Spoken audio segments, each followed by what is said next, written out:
So I got a new IP camera, a Wi-Fi camera, but typically they call them IP cameras now. It's kind of a home monitoring network camera. This one is by D-Link. It's pretty Spartan. So this is the D-Link, so it's the My D-Link Wi-Fi Day-Night Network Camera. The model number is DCS-933L. I got this guy at Best Buy for about $90. It's pretty Spartan in terms of its resolution and features. It has infrared, so it does have, you can have nighttime vision with it, night vision. The resolution's kind of low. It's 640 by 480, so it's definitely not high def, but it works pretty well. You can view it using an app, and the setup is fairly simple.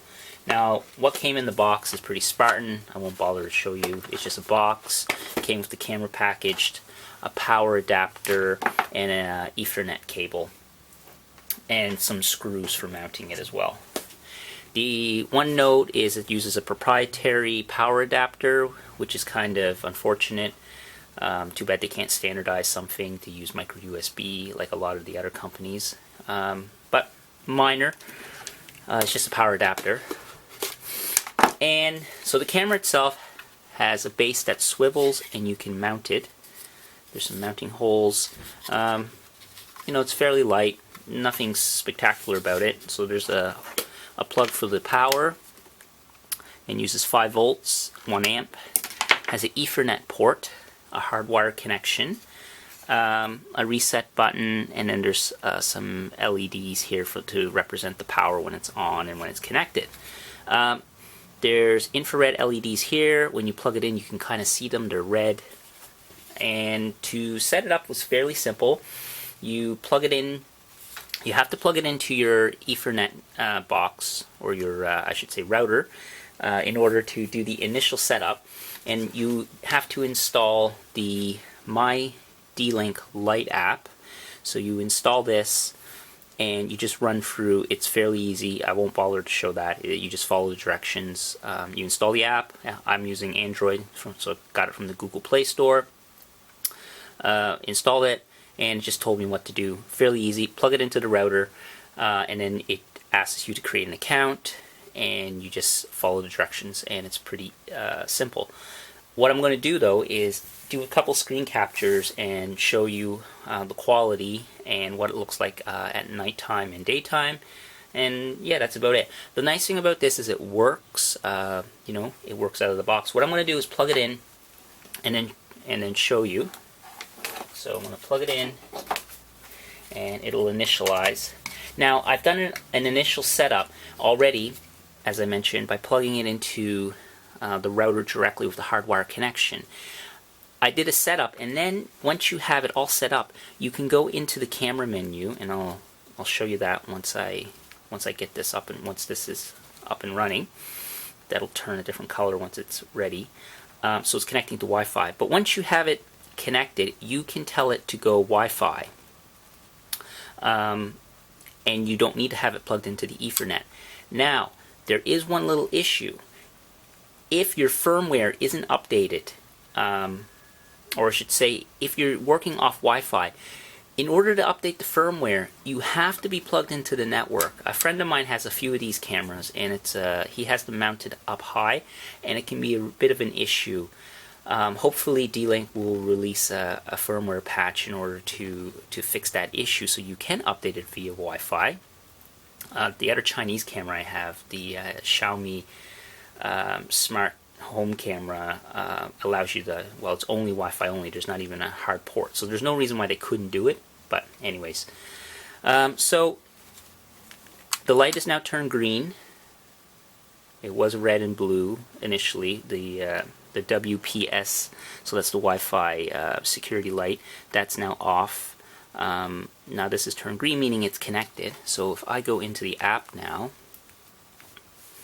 and I do a refresh, you can connect to it either locally or remotely, and it's going through the My D-Link service, through their servers in order to connect remotely. So I don't know how secure it is. It's through D-Link, so it's up to you whether if you think it's secure or not and trust it.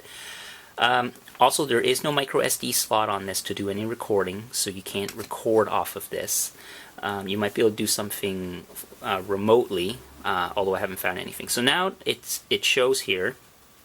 Oops. It shows here that it's connected. There's a little cloud, so I'll go into it, and I'm doing it through a remote connection. So it's going through my Wi-Fi, but I'm connecting via the internet. Now I could do local and it'd be a little quicker, but here we go. So there's a live view. So as you can see, it's 640. It's fairly Spartan in sense of the video quality, but it's okay. It's not bad. I'll append some screen captures at the end of this video of what the quality is like, because you can do from the app here, do a capture. There's also a built-in microphone so you can listen. There's no two-way, there's no duplexing, there's no two-way communication with the mic. It's just one way. You can only listen. So if I go into the settings for the camera, you can go in and you can tell it to do motion detection and tell a certain part, if something moves in a certain part of the screen, to notify you. So there's push notifications. It can be by sound. And here's where I would mention before, once you have the hardwire connection plugged in, you can go in and then you can add a Wi-Fi network. Now I already have something added, so I'm not going to bother to add any more. But you just go in here and follow the directions, really straightforward. And then also, you can turn this into a Wi-Fi extender as well that has that option. I have no use for that, but that's just something else to mention.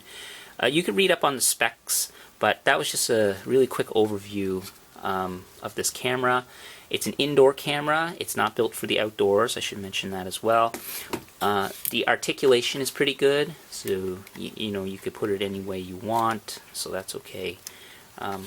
Overall, for under $100, it's not a bad camera, and it's made by D-Link, so the quality should be okay, or marginal at least. Yeah, there's not much else to say about this. The app itself, you can have multiple of these cameras set up, and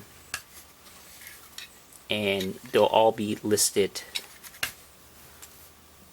in your app here. So if I go local, as long as I'm connected to the local Wi-Fi, they'll show up here.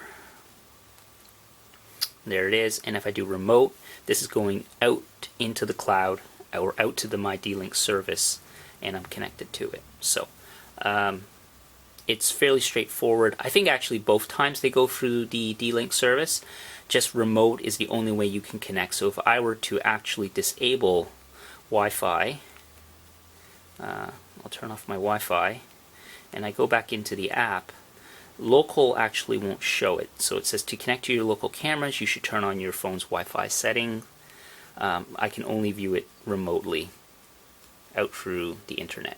So yeah, that's about it. Not too much else with this. Also, you can also administer this camera via a web browser as well, not just your phone or your tablet, but you can also do it via a web page on the My D-Link website. And that's all there is to it. If you have any comments or questions about this, post them in the comments below, and I'll do my best to try to answer them. I'll post a few pictures and screen caps at the end here, just so you can see the quality. And that concludes this review. Thanks for watching.